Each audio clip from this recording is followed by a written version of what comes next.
She's laughing with a whiteboard clear, unpacking a fresh pack of pens, never willing to accept of fear. She's loved in many channels, every gay chant on nights and black blue lights. Heaven help them when she recites. Mysterious life, girl got skills. She moves in space with minimum waste and maximum joy. Makeshift desks and a cat that bites. When you see her coming, take your pills. No place for snowflakes or sensitive hearts. When sentiment is left to chance, she'll send you back to your start. We all know it, she's a smooth moderator. Smooth moderator. Smooth moderator. Smooth moderator. Toast to toast, sometimes switches to crumpet, bends them to jail. Across social media, buy memberships for bail. Verse by verse, exploring the text. She reads and recites, not knowing the tongue, learning every step of the way. Melts all your memories and feeds you facts. Her zeal is like fire, but her heart is of gold. We all know it, she's a smooth moderator. Smooth moderator. Smooth moderator. Smooth moderator. Toast to toast, sometimes switch to crumpet, bands them to jail. Across social media, buy memberships for bail. Smooth moderator. Smooth moderator. Smooth moderator. Smooth moderator. Smooth moderator. Smooth moderator. Smooth moderator. Smooth moderator. Ooh, moderator. Smooth moderator. Smooth moderator. Smooth moderator. Smooth moderator. Smooth moderator. Smooth moderator.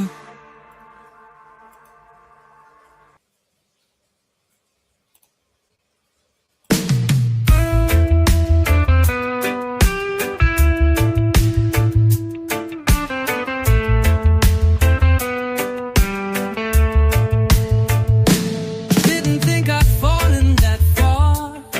Thought I'd be able to come back on my own. Oh. Thought I could manage what I'd allowed.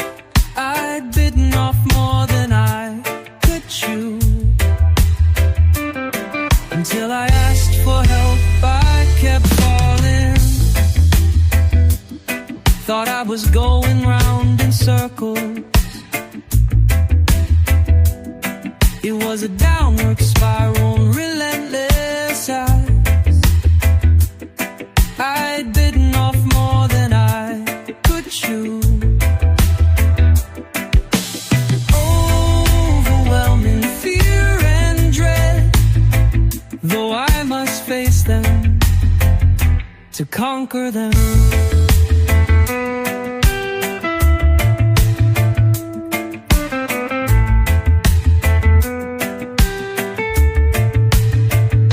I asked for help and that felt like hell. Didn't realize how much pain I was disarming. How many demons and ill will I was carrying. I'd bitten off more than I could chew.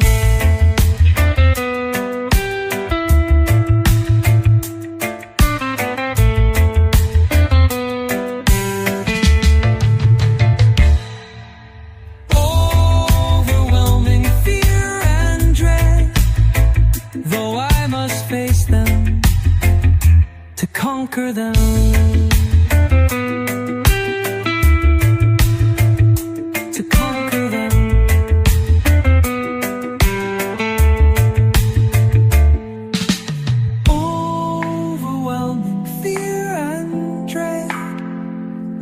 I must face them to conquer them. Learning my downfalls is difficult. All of them had become my normal.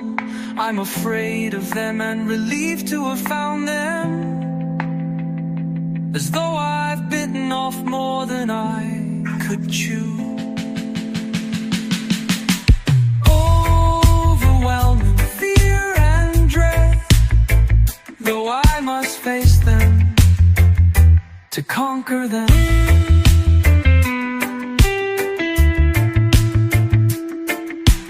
All to make sure I can come back from the dead. Back from the dead.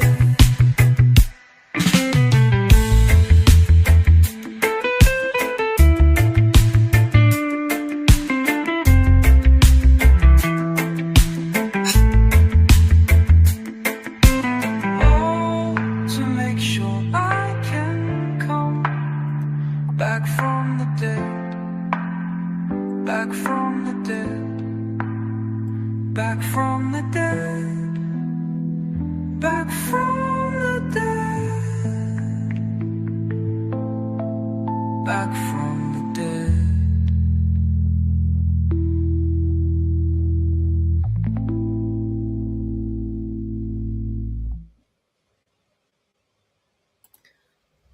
Hello, good evening. Welcome to everyone tuning in or who have already tuned in.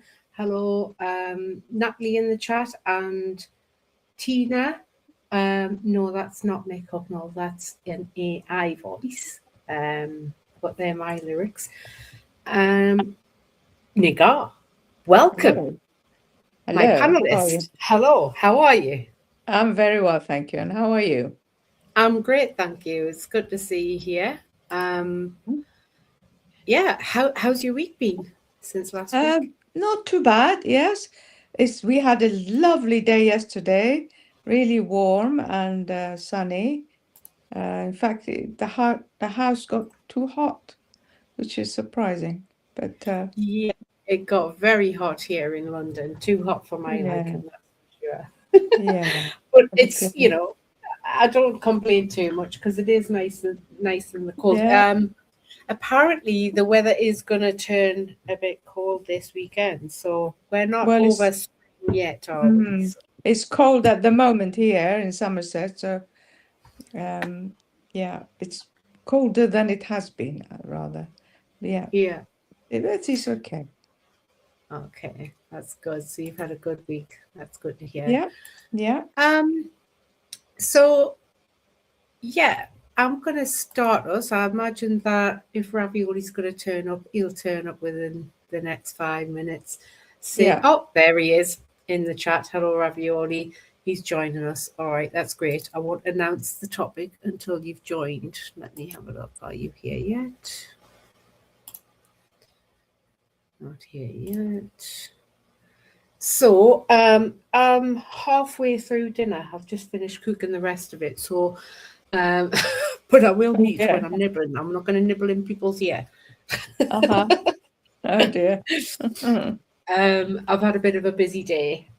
Not too hectic though. I'm not stressed or anything like that, so it's all good. We're waiting for you, Ravioli.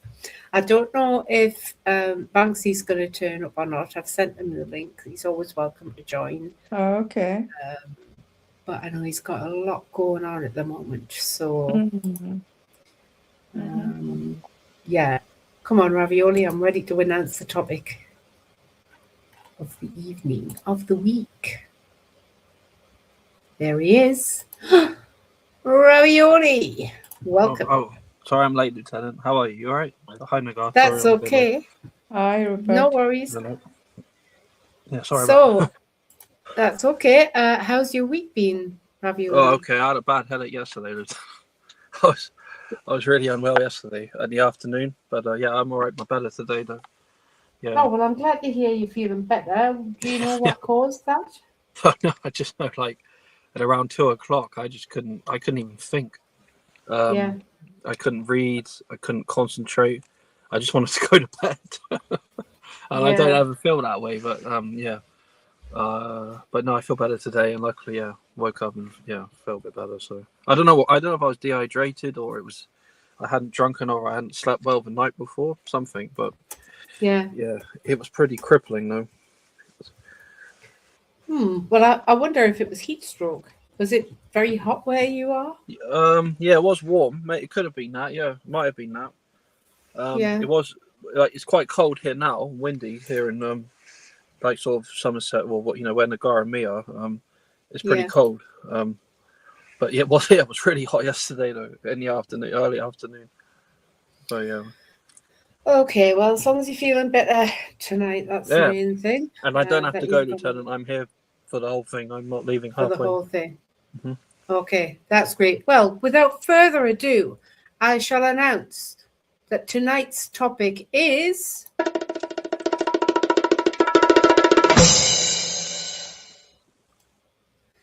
stereotypical thinking. What do we really know? So we're going back to that topic. I don't think we've visited that one for about 3-4 weeks. Mm-hmm. And it came up in my offline life. And so I thought, why don't we have a look at that again? Why don't we try and progress our thoughts, evolve our thoughts on the matter a little further if we can? Any thoughts on it thus far, panelists? Interesting. No. Yeah, I mean, I just remember before coming to the ground we covered a bit, but yeah, I mean, it's not a good thing, I don't think.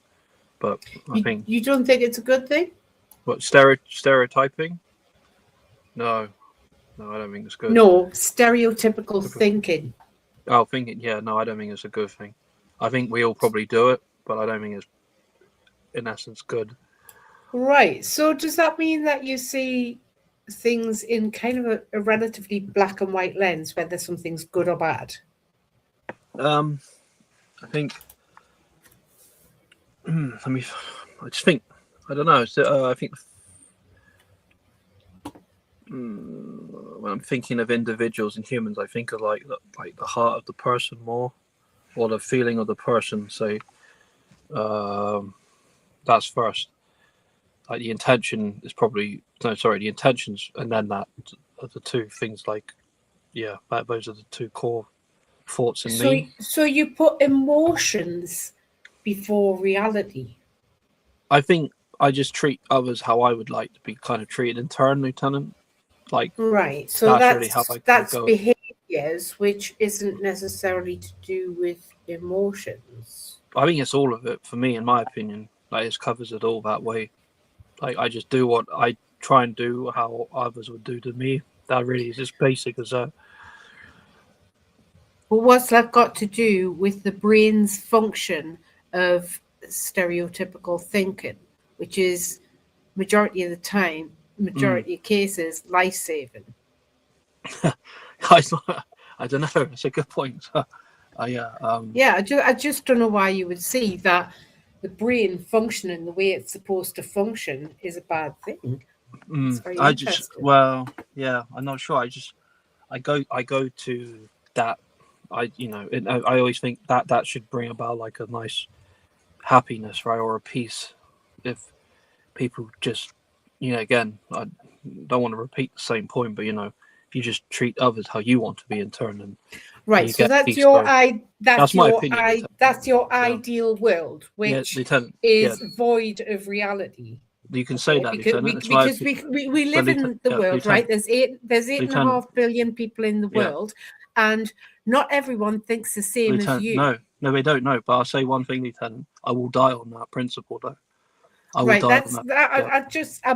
trying to keep this in with what we're talking about, stereotypical thinking, as opposed to your ideal world, right? when people have in mind, this is a fact, when people have in mind an ideal world, they are known as an ideologue or an ideologue, and when given a little bit of power, they become tyrants because they set about imposing that ideal upon the rest of the population, regardless of whether they have all of the facts of the human condition and everything about this existence in this world or not. All right? Right, yeah. Now, so going around saying whether something is good or bad, that might be very well for you and how you choose to live. Yes, but that's not necessarily embracing the essential functions of your brain for you to be able to survive. And in part of that functioning is stereotypical thinking. Okay, right, stereotypical thinking, which we've looked at thus far, and we can all agree is where the brain takes in information and, dependent upon its data, analyzes and comes up with conclusions that are not set in stone, because the brain's constantly taking in more data, yes, but it will present you your logical mind and your wise mind, which can then make a decision upon what to do with that information, but it will present that conclusion to the logical mind and the wise mind, and it's in that moment that we decide what to do with that information, which is known as stereotypical thinking. So in that moment, we've got that information and we can look at what's going on and the reason why our brain has presented us with that conclusion, and we can decide whether that is appropriate or not in that circumstance. Yeah. So it's not, hang on, I'm not finished. It's not the stereo. No, this isn't funny, Ravioli. Let me finish my thought. The stereotypical thinking has not been a problem. It's just shown you a conclusion based on the information that it has, just like a computer does, just like anyone does. Okay. And then in that moment, you can see, you can decide whether that information is required in the moment or not. So what is bad about that? Okay, nothing, but I'll just say I'm not one. I just one asterisk or something here. Well, then, if nothing's wrong with that, why do you say that something's stereo? No, why do you say that stereotypical thinking is bad when you've just said that it's not bad? I haven't said it's quote bad or close quote. You did say that, which is what has led to this conversation, Ravioli. There's one thing you said. Don't talk over me, Ravioli. You did say that. I will finish what I say, and then you can speak. Yeah, that's called. I only need 10 consider it a mutually respectful conversation. Okay, all right. So, you did say that you think stereotypical thinking is bad. Yeah. Okay. Yeah, I did. Yeah. Yeah. So I don't understand why you would think that it's bad when it's just the brain functioning the way it's supposed to function. Yeah, Lieutenant, I just had one thing. Just one thing. I would not force what you said. My idealism or my ideology or the idea.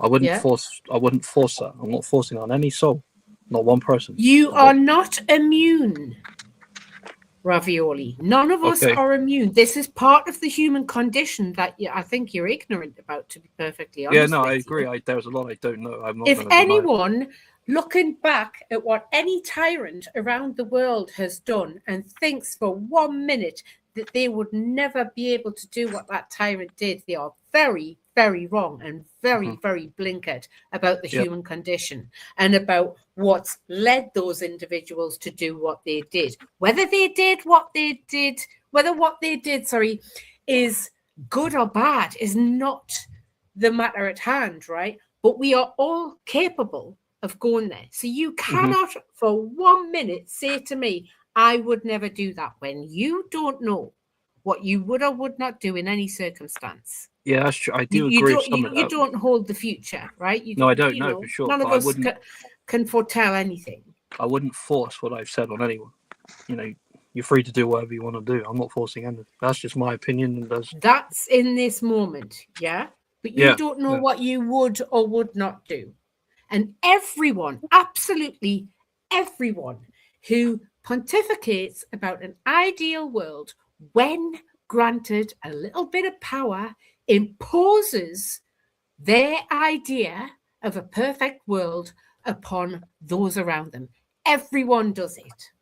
You are not immune to that ravioli. It's part of the human condition. And if we don't embrace, if we don't look at, if we don't educate ourselves about, and if we don't try to live with the facts of the human condition, we are always susceptible to repeating the horrors of history. Okay. Yeah. Yep. Okay. So yeah. this is where our logical mind and our wise mind comes in and takes that information that we've got from history books that our brain takes in as data and develops stereotypes with. Yeah. It's for us to then decide what to do with that information. Why I don't understand what it is about that could be bad, because in that moment you can make a conscious decision to not make those mistakes, as opposed to not, if you think stereotypical thinking is bad, okay, let's do away with stereotypical thinking. Let's not observe it at all, and let's just be powered and fueled by our emotions that fluctuate and change at the very least every 20 minutes. Mm-hmm. And that makes us just diabolical. That turns the entire existence into chaos. If we're not making any conscious decisions, we're just having the emotional mind in the driving seat. Oh yeah, no, I mean I am. Yeah, I need to learn an awful lot more about like the behaviors and the brain patterns and the biology and the science of it, and the sort of chemical or hormonal things, all in the decision making. I'm very ignorant of all those things, but I'm not.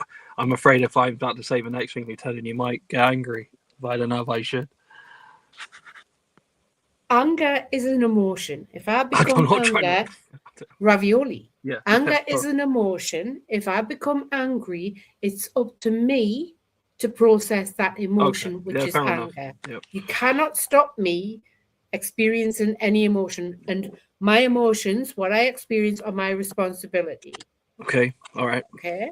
So say it. Well, no, I mean, again, I don't want to repeat the point, but yeah, something I said earlier, I'm going to kind of go back to, the kind of, I think for me, again, in my opinion, that's just kind of how I live, and I don't ever see myself really changing, Lieutenant. But what's that got to do with stereotypical thinking? I asked you about stereotypical thinking, not about how you live your life, Ravioli. No, but like, okay, you kind of can avoid, well, I know my experience of what I don't know. You can avoid a lot of. I'm not on about your experience of life, Ravioli. We have to discuss stereotypical thinking. Okay, I'll close there. Yeah, I've got nothing more to add. Yeah, I'll just leave it there. Okay. Yeah. So on that note, I would like all three of us to participate in a little activity. Are you still with us, Nagar? Yes, I'm here. I'm listening. Nice one. So this activity, I'm just going to see if I can rustle up some image of some items, random items that we could all look at, or just the odd one. I don't know. Let's have a look.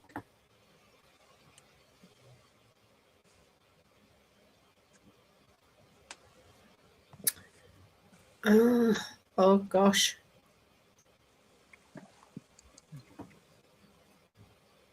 Right.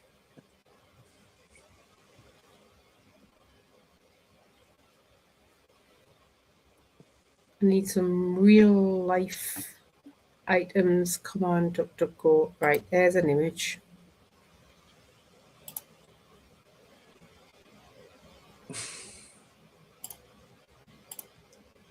This is going to be, I hope, a bit of experiential learning for us all, possibly.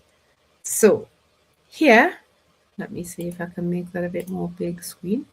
We have an image of lots of different household items. There's top left, there's an electrical fan. There's a watering can, there's a microwave, there's a coffee percolator, teddy bear, there's a base, what's that? American football kind of ball thing. I don't know what that's called. NFL, there's glasses. There's a ghetto blaster. My God, I haven't seen one of those in it. There's a set of drill bits. Trainers. So pick an item, any item. There's an old-fashioned pram there. Pick an item from this image, right? And while I play a tune for a few minutes, 2 to 3 minutes, Nagar and Ravioli, do you have a pen and paper handy? Hang on, I got paper. Hang on, I've got a pen. Yeah, I got one, Lieutenant. Yeah. Okay, I've got one now. Yeah, so you're able to write? Yeah. Yep. You've got all the tools, the pen, the paper. You've got you're sitting comfortably. Right, so select just the one item from this image, any item, and try to imagine the owner of the item. Okay, so don't say a word, mute yourselves. Note down whether they would be male or female, what age group, how they might present themselves. Are they tidy? Are they scruffy? Are they activist-like? Just like allow your mind to present yourself with that information. Don't censor it and write it down. What you imagine the owner of, I don't know, that watering can, that specific watering can is different to other ones, what they might have. Or that, is it a coffee pot, that glass, whatever it is, whichever item you've chosen. There's some spray paints there, I think. There's a garden hose, right? What you think the owner of that item is like as a human being. Like, have they got long hair, short hair, no hair? A gardener. Has he got a monk hairdo? That bald patch on the top that some men have, a monk top or something it's called, right? What kind of clothes are they into? What kind of stuff do they actually talk about?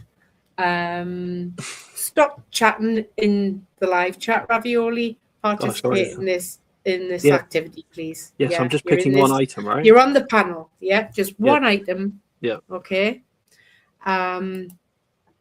And jot down what you think the owner of that item is like. So, do that to a quick song, please. There's a hustle and a bustle. It's been hustling and a bustling a while, a long, long while. This town is now a city. It's a city on a town. It's concrete over beauty. How that came to be. Lights go out, but it's wide awake. I can feel it breathing. The city with a purpose, anticipating until I sleep. It can feel me breathing. It knows I'm listening. The city with a purpose, sparks of beauty occur. There's a hustle and a bustle. It's been hustling and a bustling a while, a long, long while. Lights go out, but it's wide awake.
Right.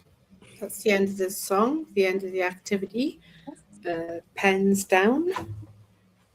Mm-hmm. Cigar. Did you Yeah. manage to scribble anything down? Yeah. The Nice. owner. Hang on. What about you, Ravioli? Yeah, I did the NFL ball. Okay, that's great. And Nigar, which item did you do? The watering can. Okay, I did the coffee pot. Okay, so first of all, I want to hear all that you've written, Nigar, about the watering can, the yellow watering can.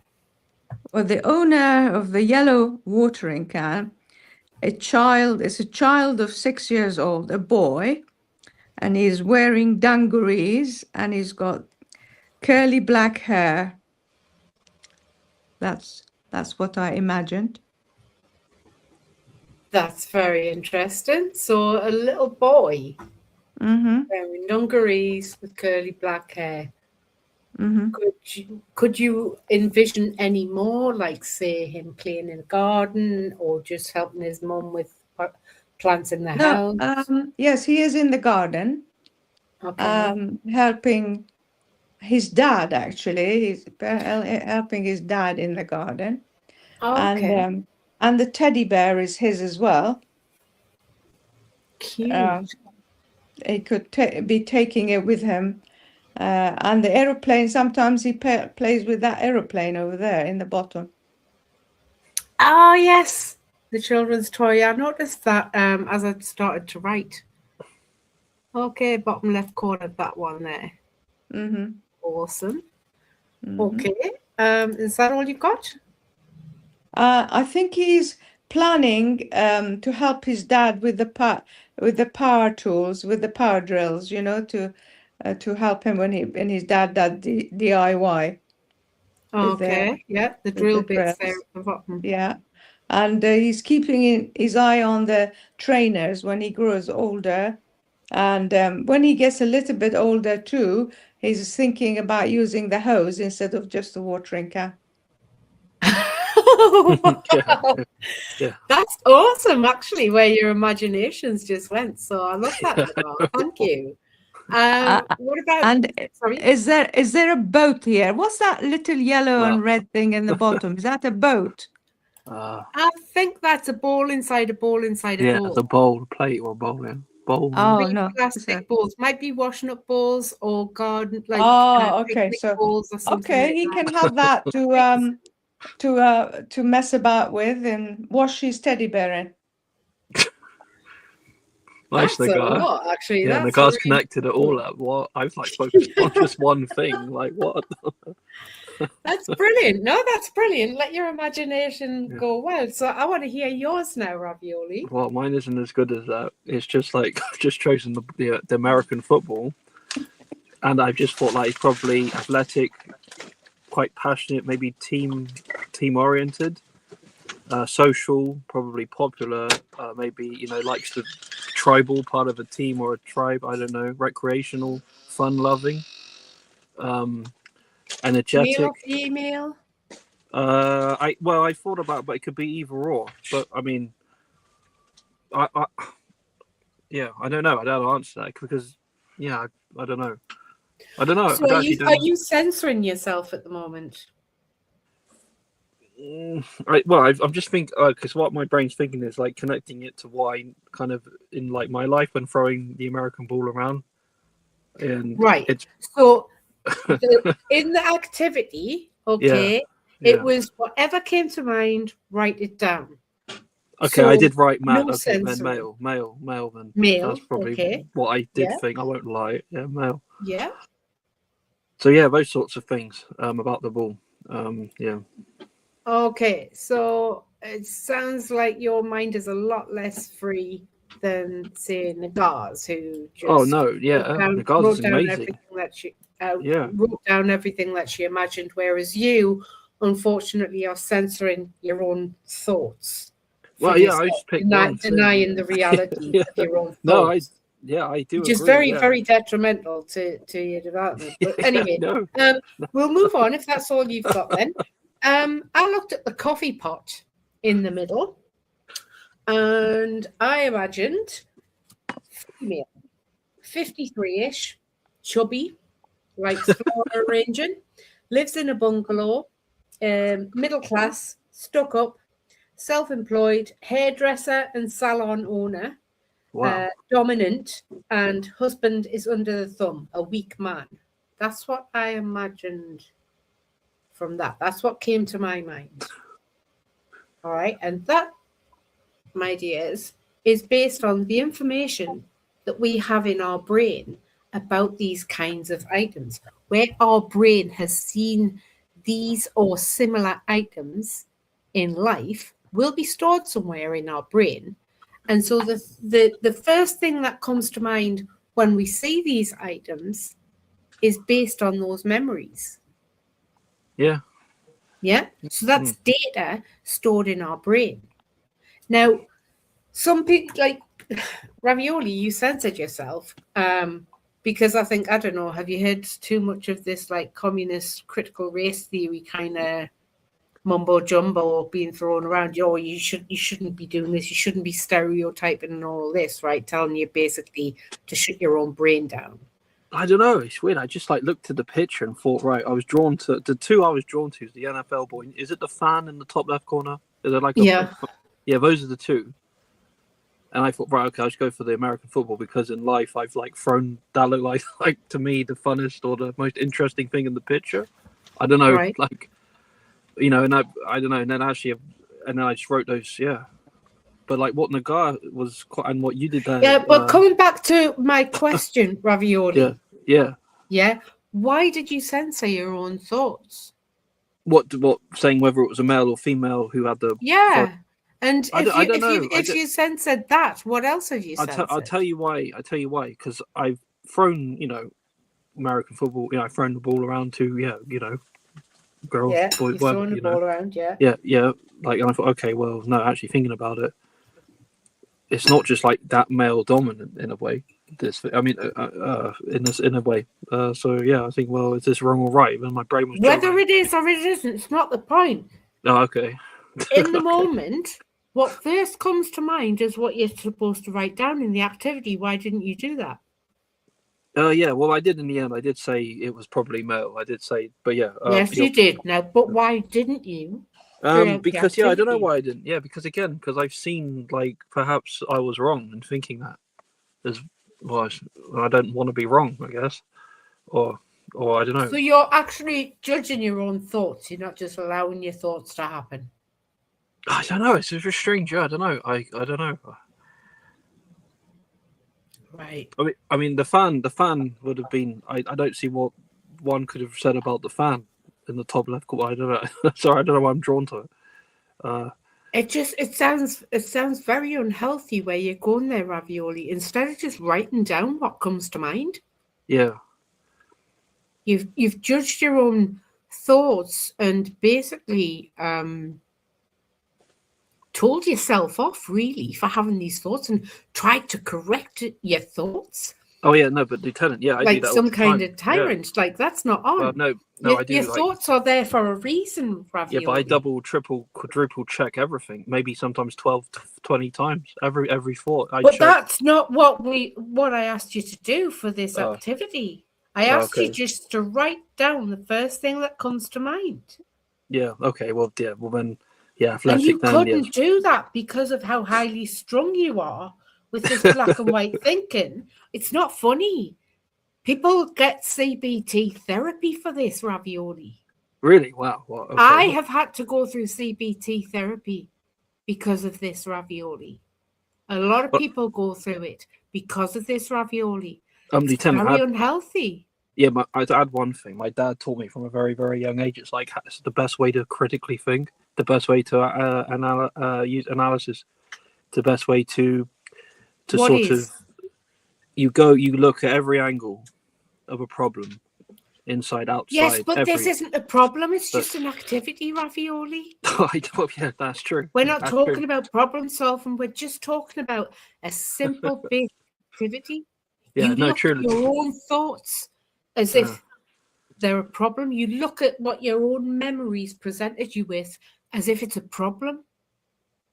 Yeah, I suppose there is truth in that. Yeah, you're right. Of course there's truth in that. That's exactly what you did. Yeah. You Yeah. No. didn't just write down your thoughts, you judged them and you tried to change them, to correct them, to make you more acceptable to your peers, kind of thing. That was the actions there. Not the peers. That's not them. That's very unhealthy. Yeah, Lieutenant, I want to add one thing, not to anyone else. I'm not trying to make it more to peers, or I'm not feeling that bit. So who were you trying I don't not know. appear judgmental in front of when I was the one asking you a question and you wouldn't answer the question? Not that you couldn't, but you wouldn't say male, even though the truth was male. And there's nothing wrong with that. Right, okay, yeah. No, again, it's just because, I've seen, like from first-hand experience, and then, I don't know if you've ever watched American football before. I don't know if you've ever seen the game. I don't know. Yeah, I mean, it is definitely male-dominated from what I've seen. And what's wrong with that? Well, no, nothing's wrong with it. What's wrong with the fact that male came to mind? Because 99.9% of the time, at least, that you've seen American football, men were playing it. What is wrong with that? Well, no, nothing, I suppose, no. So what is wrong with stating that? What is wrong with saying you associated male with that ball? Well, when you know nothing, I guess, yeah, Yeah. So we're going to go for a quick break. We're going to listen to a different tune, and we'll come back to the next part of our exploration.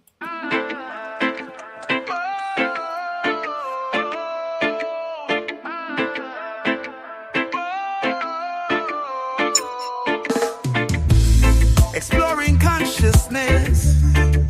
What does it mean?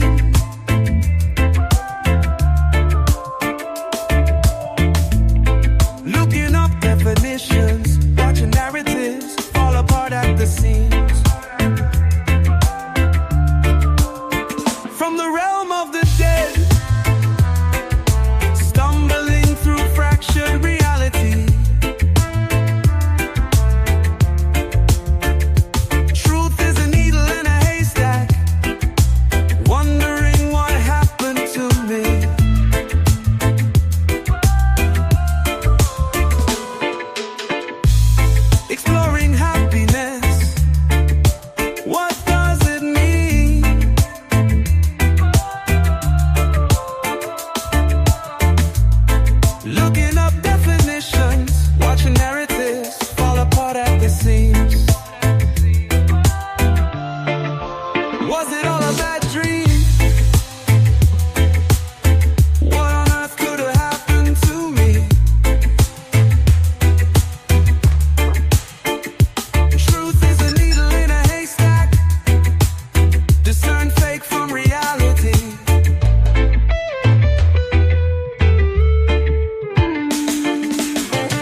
Dopamine hits, thinking slow and fast.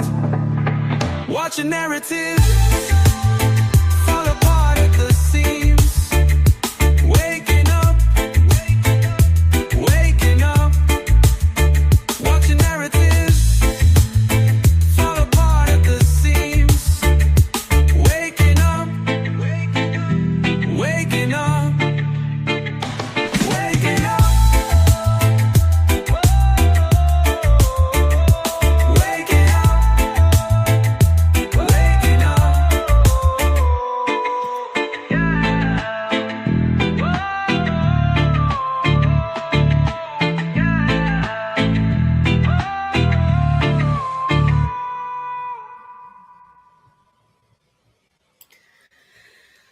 Welcome back.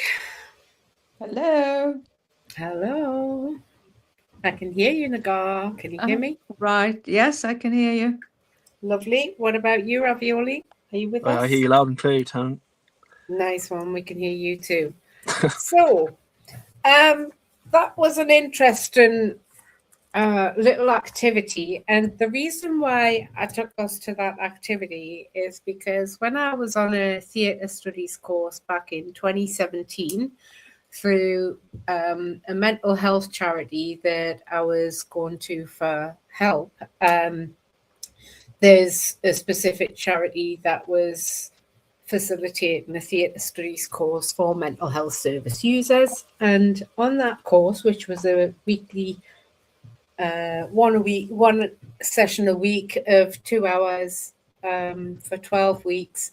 One of the sessions was developing a character.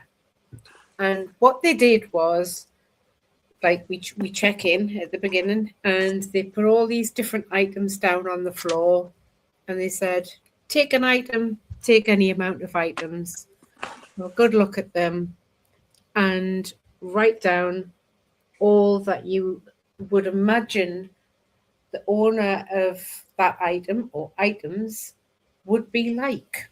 So the activity that we just did is what we did.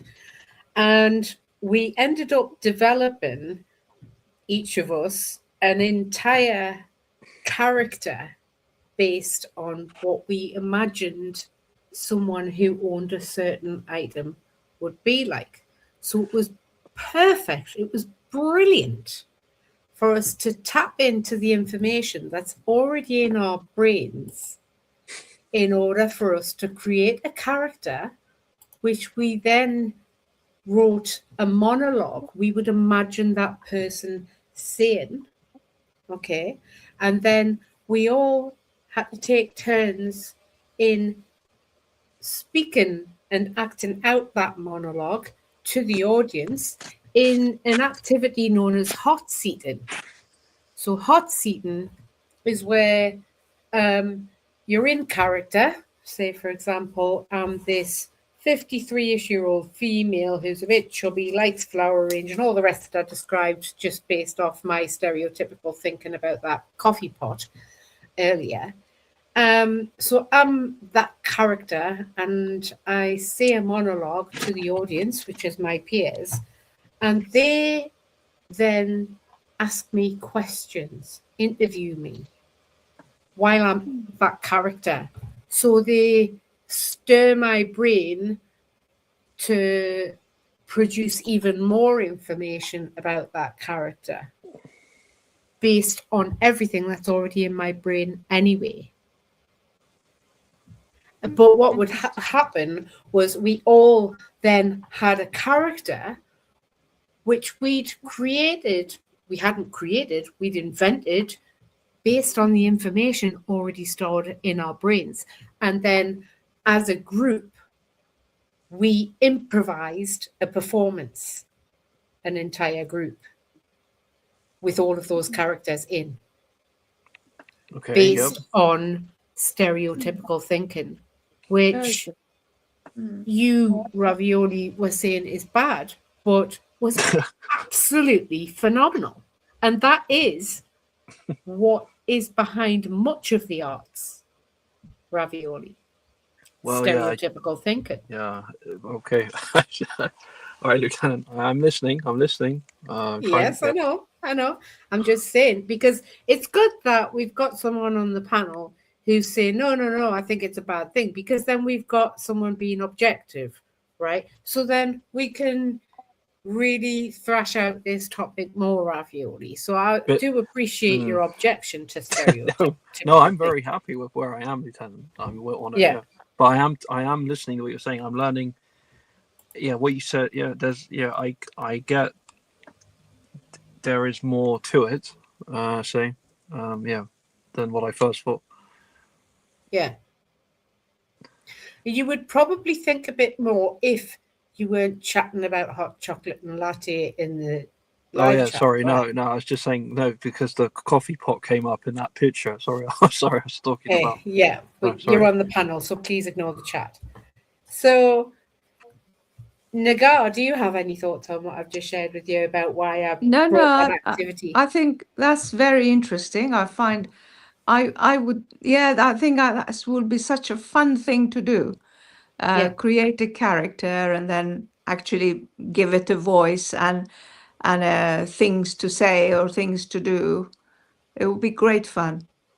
Yeah, and to take on a persona, the behaviors, how that individual walks, how they talk, how they stand, what age group are they? Do they need a walking stick or not? You know, we had to take on all of these different aspects of a character that didn't exist, but that we'd invented just based on the information in our brains.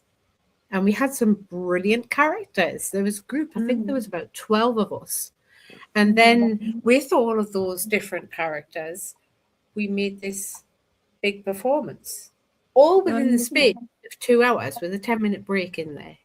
Wonderful, wonderful. It's such a refreshing activity. Yeah. And that's based on stereotypical thinking. That's based on the data in our brains, which is what stereotypical thinking is. Yeah. Lieutenant Randy, the guy, like, so you know that exercise we just did then? Yeah. Yeah, so why did, like, okay, Lieutenant, you know, you chose the coffee pot, right? And then you were saying about the different types of people, you know, all the very kind of, yeah, your mind went, you know, varied ideas about it. And then the guy was connecting the different things as to, you know, in all together, and how they kind of connected, or there was a sort of pattern. So, and then I was, yeah, like you said, kind of focusing on that one thing and then thinking whether or not to say yes or no. So yeah, why? So there's 3 completely unique approaches. Each of us, not what, you know, yours wasn't the same as Nagar's, or, you know, likewise. So why that? You know, why did, yeah? It's just, sorry, my brain's fit. The amount of patterns. It's based on all of the information in our brains. Not one of us has the same perspective, right?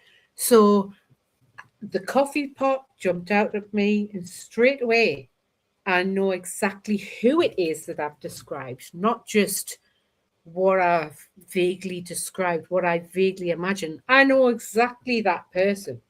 I could give that person a name, but I won't, because it's a real life person, right? That I've described, and I've said female, 53-ish, chubby, flower, blah, blah, blah, right? Yeah, that is based on the information in my brain. What Nagar went with is based on the information in her brain. I think to just make it a bit clearer for Rupert, you're supposed to be a little bit playful with it. You know, take look at something and play with it. Don't try to take it too seriously. Right. Well, basically just sit there and whatever comes to mind, write it down. No judgment, nothing. No. But what if I looked at that American ball and said, like, okay, like, I don't know, a man in space throwing this strange, that would be fine. Geometric, or if or that sort of... is what your mind had brought to the fore, for you to write down, then that would be might fine. sound ridiculous. That would be so. What if it's there is no such thing as it sounds ridiculous? All you're doing is writing down what your brain has got stored in it. Oh, okay, all right then. Well, part of my brain could go that way, but then I don't know. You could think I'm mad or on drugs. But the point of the exercise is not to be like distorting it. Literally, what comes to mind, female. Okay. So write that down. Then what comes to mind? The next thing, flower arranging. Write that down. The next thing, stuck up. Write that down. You know, I could have said a lot worse because she's right. So and so. I think. Do you think, Lieutenant? Literally, no judgment. Just write it down, and you will see a whole host of information that your brain's got stored in it. So, Lieutenant, what would happen then if I, say, I chose the coffee pot like you did? Yeah. And say like my experience was the exact opposite to what you had done. Well, that just proves what I'm talking about. That we have different perspectives. We have different information in each of our brain, and therefore we will all create a different character. True, yeah. Invent a different character. And it's all down to, we are all looking at life from our own unique individual perspective. And there's nothing wrong with that. No. It's a good thing.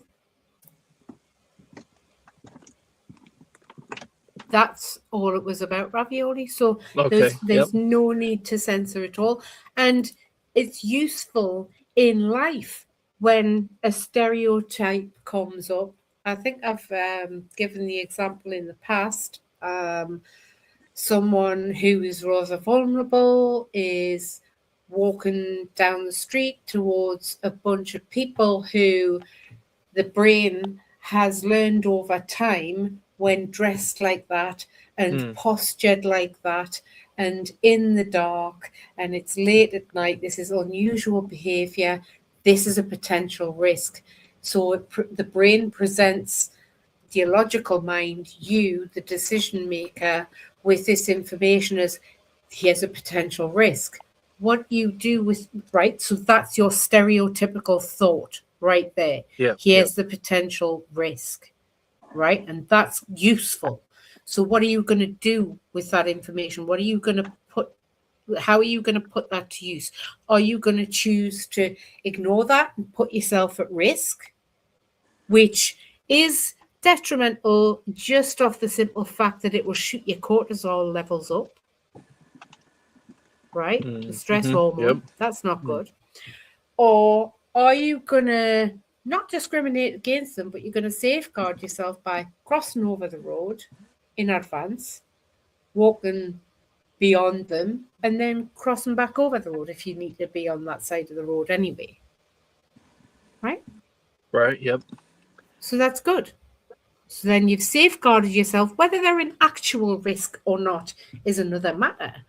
But, I mean, do you have the powers to find out?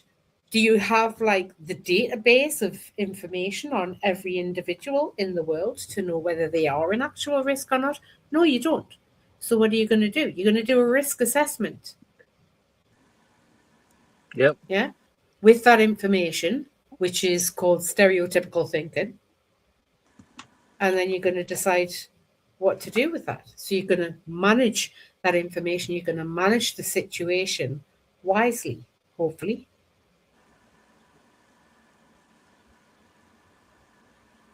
Yeah, based on the information that you've got in your brain. Yeah, I think, you sort of average it out then, and you just kind of, sort of. Yeah, and there's nothing wrong with that. I'm sure, let's say, for example, you were living in the city, you've got an elderly relative who, for one reason or another, needed to nip out to the shop. And they're in an area where there's been a lot of crime reported, and the perpetrators almost every time are described as wearing hoodies, black hoodies. They're in groups of 4 or 5, and it's in the dark, and they've been seen hanging out on this street corner, hanging out on that street corner, and your neighbours, your elderly relative, relatively vulnerable, has nipped out to the shop, and they've seen a group of people described as such, wearing like dark coloured hoodies, standing on a street corner, huddled in together, and thought, oh no, I hope it's not them. Now they've immediately thought, oh no, I hope it's not them, because the brain has presented them with that information of potential risk based on the information that it's got. Okay? Right, yeah. Which is stereotypical thinking. Nothing wrong with it. It's what we do with it. Are we going to discriminate against people? Like, are we going to approach those people and say, oh, you're this, that, and the other, when you've got no evidence to support that claim? All you've got is some data from your brain saying potential risk. And that's good. Yep. Okay. that doesn't justify you going up to them and discriminating them and ad hominem them and having a go at them and all the rest of it, right? With that information, you can certainly safeguard yourself, though, can't you? Yeah, And I there's mean, I nothing agree. wrong with that. You do, yeah, you are right. You would look at, yeah, certain, like you said, areas, maybe, yeah, like crime, and you'd avoid maybe bits, maybe, yeah, like you said, that's true. I agree with that. Yeah. And then I can think of an exception to that, though, Lieutenant, in my life. Right. I don't know. I'm not attacking. Well, say it. We'll challenge it. We'll thrash it All out. right, then. Okay, so like I remember come there at was ya. Okay. No, there was like this was when I was at school. I don't know, about 15. Yeah, it was like quite a tough kid, a very short hair. He had like piercings, right? Quite, I don't know, some might call them rough, hard. I don't know, whatever.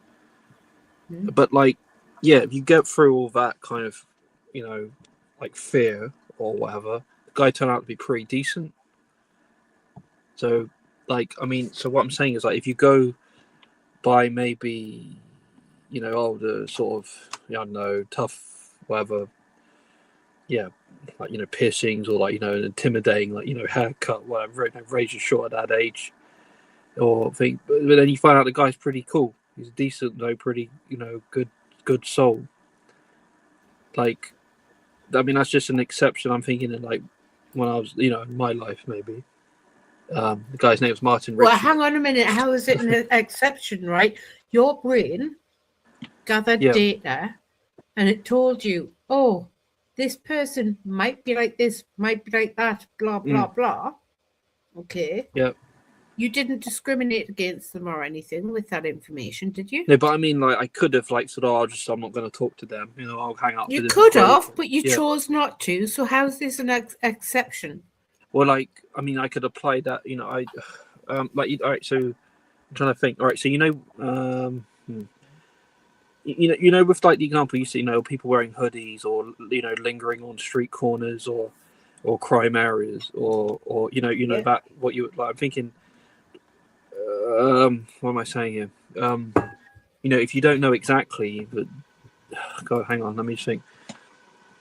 You know, what I'm saying is they may not, you know, they could be within inside, you know, maybe one or two. I don't know. You know, I mean, I don't know. Sorry, I'm struggling here to make the point I'm trying to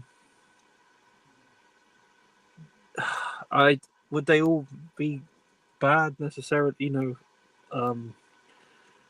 I don't know. Like, I know in your example it was, you know, a family or someone going to the shop or in the corner to get something, you know, and then you see them and you know, you worry, like you said, the brain thinks, oh wait, there they are, you know, wait a minute, I should probably go and help my relative or make sure they're okay because there is this group of hoodies people. Hang on a second, we'll correct that in a minute. What you're saying, okay. I think I've got a rough idea, but before we do, we're going to hang on, sorry, Ravioli. We're going to welcome to the stage Banksy. Oh, hi Banksy, hello. Hello, ladies and gentlemen. Sorry, I was. Good evening. I apologize for my lateness. I'll be honest, I didn't even realize what time it was. I was half asleep. I have a terrible cold.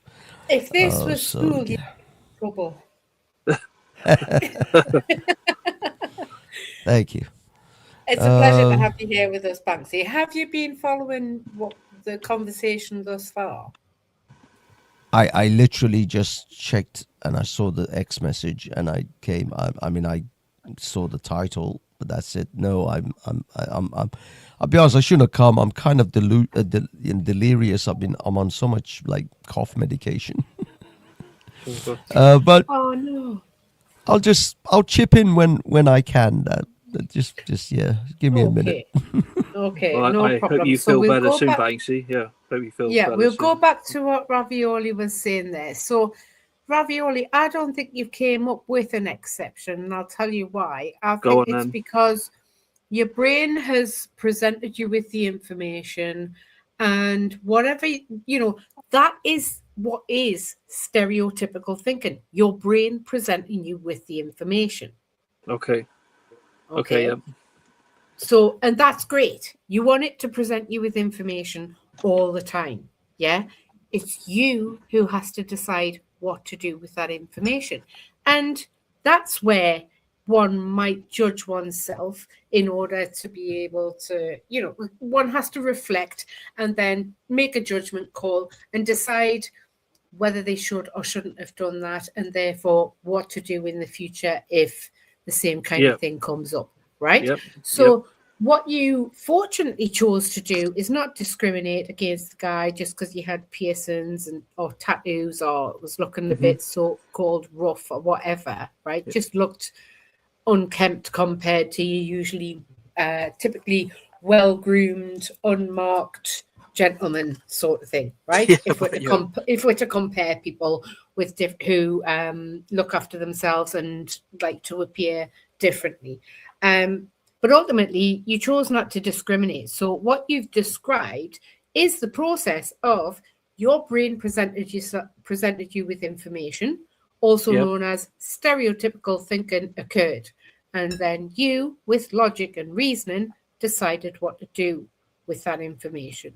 So you've given us an example of the process, which is brilliant. Right. Okay. That's it's not an exception to the rule. There is, I dare say, there is no exception to the rule. Like, you always need your brain to be functioning. It operates way by far superior to any computer. It's constantly processing information because as soon as your eyes are open, it's got so much information to take in. Your senses, all of your senses are information that store in the brain, right? So it's constantly going to be coming up with new conclusions and presenting you with them, right? And it's in that moment that you decide what to do with that information or not.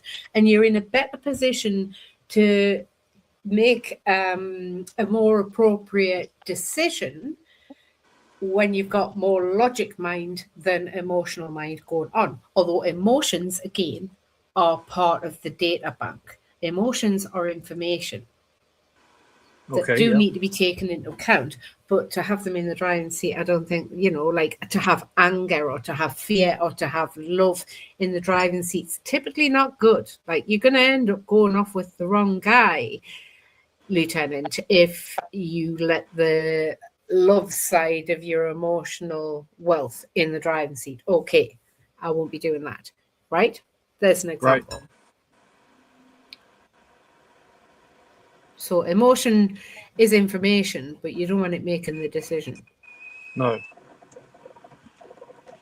Okay, yeah, thanks. Yeah, okay, I think I followed that, yeah. Okay. Do you have anything to add, Nagar? I wonder if I've missed anything there. No. I think you're quite right. You look at the situation, but then as you say, you have to make a judgment afterwards. Otherwise, we couldn't really cross the road. I mean, here you get big tractors and big lorries. So if you didn't have information that they can be lethal, you will be walking in front of them. Very good example, actually. Yeah, very good example. If the brain wasn't saying to you, whoa, there's a big truck on the way, get into the side of the road or cross over so they can see you. The brain isn't saying to you, oh, there's a potential risk, then you're just going to get wiped out. Yeah, that's right. Yeah. If the brain isn't saying to the driver, oh, there's someone in the road, best be cautious because we don't want to hit them. We've been trained about what happens if we touch that with the front of the vehicle, right? We've got that training. So we best swerve. We best try to avoid that. Then the driver's just going to hit you, not thinking about anything. That information. If we put a stop to stereotypical thinking, which is that information, if we see that stereotypical thinking is bad, we're going to try to stop that information. That's like, I don't know, is it a death wish? There's a lot of bad things going to happen if we try to put a stop to that, right? Yeah. So, Banksy, I want to bring you in. We participated in a little activity where I showed some household items in an image, and we all chose, hi Ben in the chat, we all chose an item in the image and wrote down well, certainly Nagar and I wrote a lot more than Ravioli because he was censoring himself. We wrote down what came to mind about what we imagined the owner of that item, whichever item any of us looked at, would be like. And we all came up with interesting characters, not knowing anything about the items or who owned them, but based on the information stored in our brain. Cool. Yeah. So what were they like? Like a KKK hat, a swastika, maybe a sickle and hammer. No, What were we talking about here? they were household items. Oh my God, what is he like? Right, I'm going to have to put the image on screen. Household items like a zombie knife, maybe a bag of weed. You've got my stereotypical thinking going off AK-47. Is that what you've got in your house, is it? Well, these are. I mean, you know, I have a hell of a lot of stereotypes associated to every one of those items. So these are the items on screen there.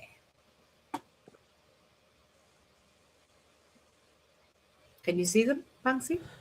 Oh yeah. Oh Christ! I thought you had like a couple of items. What the hell? Yeah. This looks like a hoarder's place. The person who never cleans. That's It's a interesting. shed. Because, It's a shed at the bottom of the garden.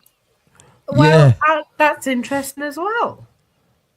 Because I would say a shed would be full of cobwebs and all these kinds of things would be manky if they hadn't been wrapped up and put tidily into boxes. That lady, it's an 58-year-old hoarder lady, lieutenant, who was very fastidious and a hairdresser. She's the one who looks after the shed, so she makes sure there's no cobwebs. So it's a hoarder that's got OCD. Yes, Exactly right. So, do you get the idea, Banksy? What we've just done there is described what's come to mind. And what comes to mind is what's already stored in our brains from when we've seen these items or similar items to this in our past. So you're looking at the individual items. You're not looking at the overall everything as it is and as it's been packed. So individually, like you're guessing what kind of person would have, for example, the American football, or Ravioli went with the American football. Yeah. Okay, we'll describe to Banksy. Ravioli, you go first about your American football. What came to mind? Well, I just said, I know someone who's sporty. I don't know, like team player. I don't know. Like athletic. Part of like, you know, I know, like recreational fun. And then I remember I was kind of saying whether it be a man or a woman. And I was thinking a long time of male or female. I said, yeah, probably a man. And then, because the lieutenant was like, probably rightly saying, why did I take so long, and like double checking why I thought it was wrong to say a man might play it, kind of thing. Yeah, because Banksy, we found that Ravioli censored his thoughts. He didn't allow what came to mind for him to look at and just write it down without judging it. He was judging himself instead of just letting it be. So, Nicole, what was your item? And can you describe? I can even make it more elaborate. I chose the watering can, and it belonged to a 6-year-old boy who wearing a dungaree, and he's got curly black hair. He uses a teddy bear. He's holding the teddy bear in his other hand, and he's eyeing the hose for future use in the garden. And what was the other? Oh, and the aeroplane. The aeroplane in the corner is one of his other toys, and he likes to use the bowl, the yellow and red bowl, to wash his teddy bear, give his teddy bear a bath.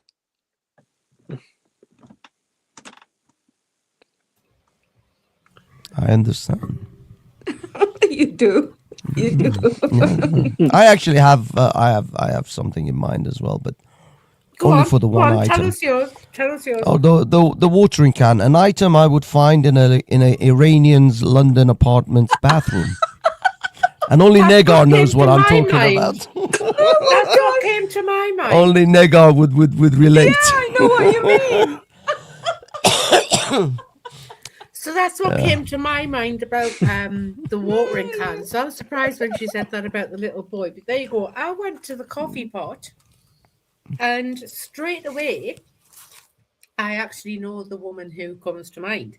So I've been kind and I've said female, 53-ish, chubby, flower arranging. She likes flower arranging.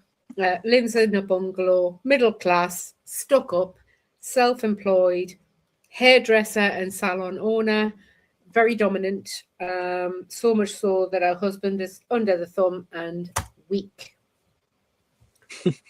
Just from looking at that coffee pot. And she hasn't got one of those coffee pots, but I could imagine going off like her crockery and stuff. That's just everything all of that came to mind when I looked at that coffee pot. It's just her. Can I give It's another just one? based on the information in my brain. Go on, give us another one.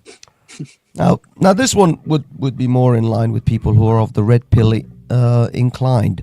The microwave. 42-year-old, high-achieving, successful woman, no husband, no children, has the plushy little toy bear on top of it, just a reminder what life would have been if she'd married at 22 and actually didn't have that high-flying career with a corner office, but a house full of children. Interesting.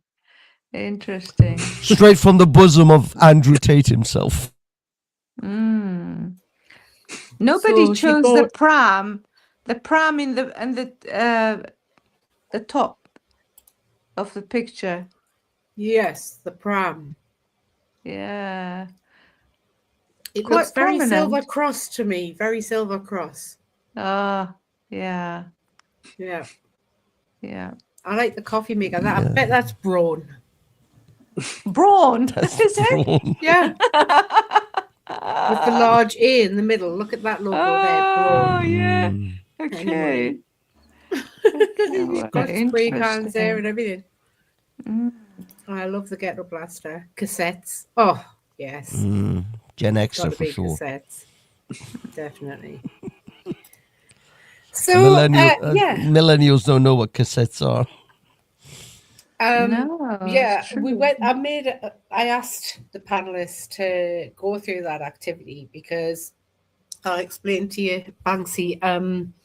When I went on a theatre studies course about 9 years ago, 2017, one of the sessions we had to devise a character, and basically we started the session with a load of these different items on the floor, not the ones in the picture, but loads of different items that have been randomly picked up from charity shops and wherever else.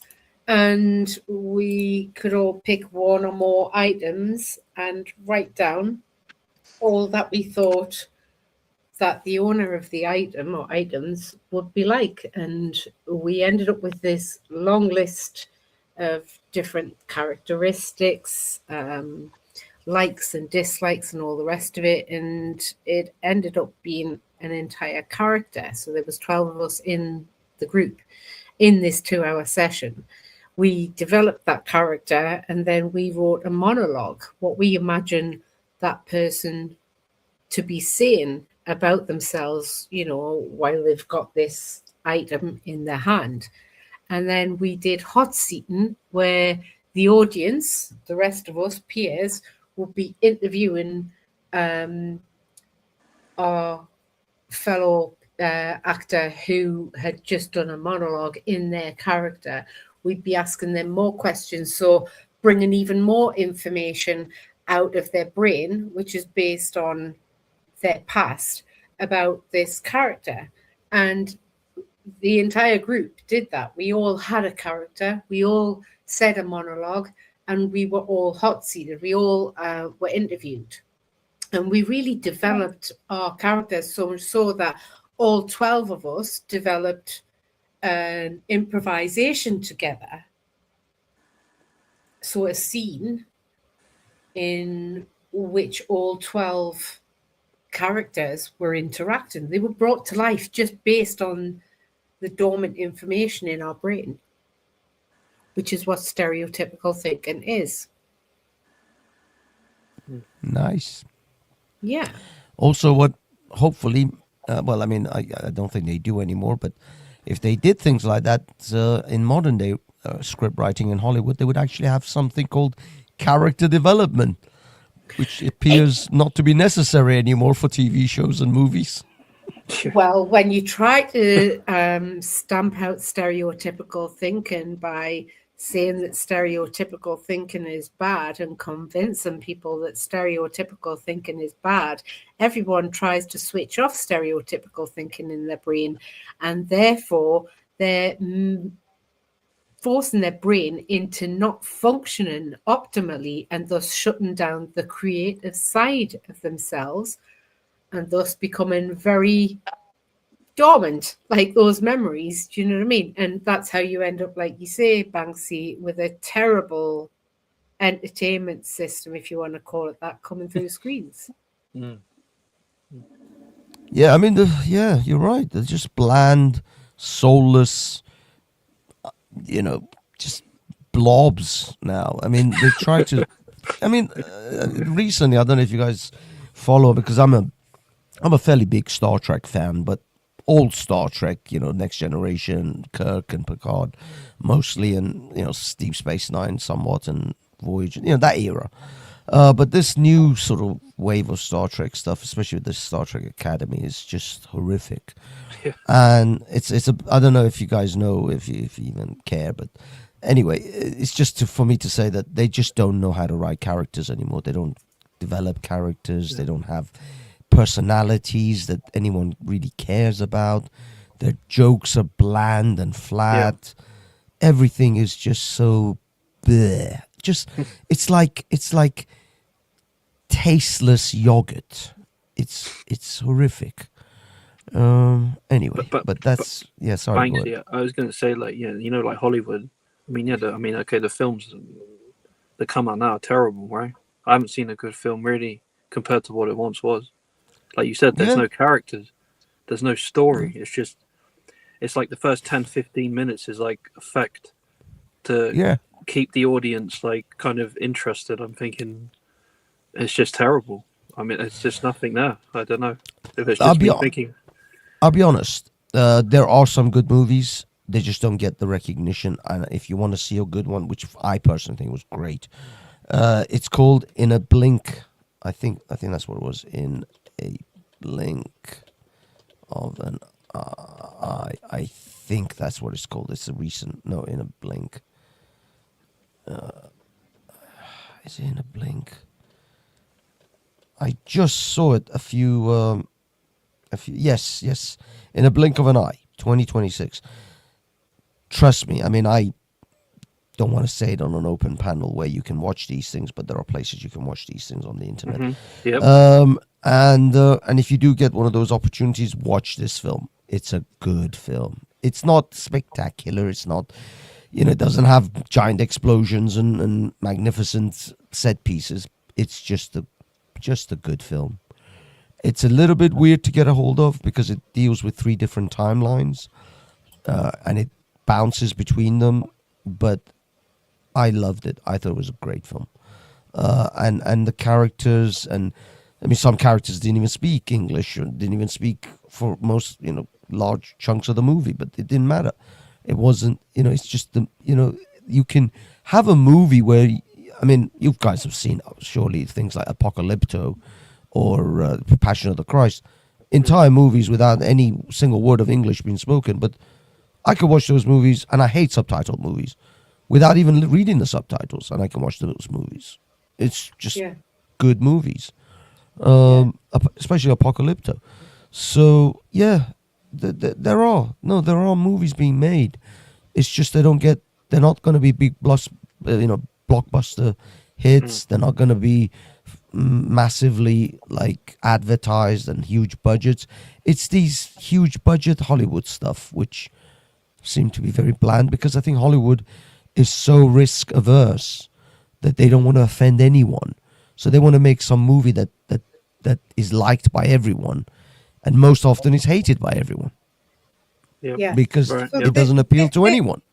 This speaks to what I was saying earlier about self-censorship and operating from a place of fear, which is an emotion, as opposed to just letting it happen. Like, and what I was talking about that because Ravioli, we'd noticed, had censored himself when writing down what he imagined the owner of that American football would be like. What he was doing was judging his thoughts as they were happening, as opposed to just writing them down and letting them be. Like, they're just thoughts. They're not going to harm anyone, right? They're just thoughts, and let that happen. There's a lot of people, like I've been through it myself, through CBT-based talking therapies. That's cognitive behavioral therapy-based talking therapies, because of the detrimental impact of this black and white thinking. That's what it's called, when you're looking at everything through the lens of whether something's good or bad all the time. Is it good? Is it bad? Is it good? Is it bad? About everything, right? You end up very, very uptight because nobody wants to be bad, right? The thought of doing something bad, nobody wants to do. So you start to look at, well, okay, I don't know if it's good or not, but is it bad, right? Is it bad? Okay, I won't do it. I tell you what, I won't do it until I know whether it's bad or not. So you just end up doing nothing until you know whether it's going to be deemed as good or bad or not. And who's going to judge that? Well, it's going to have to be everyone else, because I don't know. Right. So you end up with very little belief in yourself, very little self-confidence, Eggshell walking. very low self-esteem. Yeah. Walking on eggshells, even at your own thoughts about yourself. You can't even be comfortable in your own space alone. So people end up very, very unwell just by looking at things through that lens, instead of just allowing their thoughts to be and noting them down. There's no right or wrong, right? Your thoughts are all about the information that's stored in your brain. And that's all. That's all stereotypical thinking is. It's just thoughts in your brain, and it's information for you to decide what to do with. So this is the end of our exploration. I've just noticed the time there. Thank you, all three panelists. Please hang backstage. I'll thank the audience. I'll thank everyone who's lurked, who's liked, who's loved, who's disliked, even, for being here and being explorers with us. Until next week.